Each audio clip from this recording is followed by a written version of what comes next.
काँग्रेसची मतं फोडण्यासाठी अजित पवार यांना युतीबाहेर ठेवलं असा आरोप विजय वडेट्टीवार यांनी केला।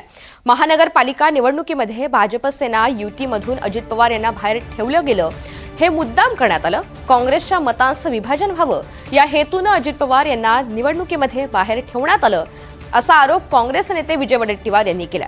चंद्रपुरात आयोजित प्रचार सभेमध्ये त्यांनी हा आरोप करताना अजित पवार यांना धर्मनिरपेक्ष कसं म्हणायचं असा सवाल सुद्धा उपस्थित केला।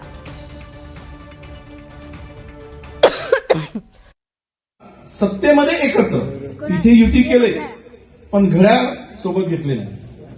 घड्याळ बाहेर काऊन? घड्याळीला बाहेर यासाठी ठेवला की अजित पवार यांनी बाहेर राहावं आणि काँग्रेसच्या मताचं विभाजन व्हावं आणि शिंदे आणि फडणवीसांनी एकत्र लढावं, भाजप आणि शिवसेने। तो कसा सेक्युलर असू शकतो? त्याचे विचार कसे सेक्युलर असू शकतात?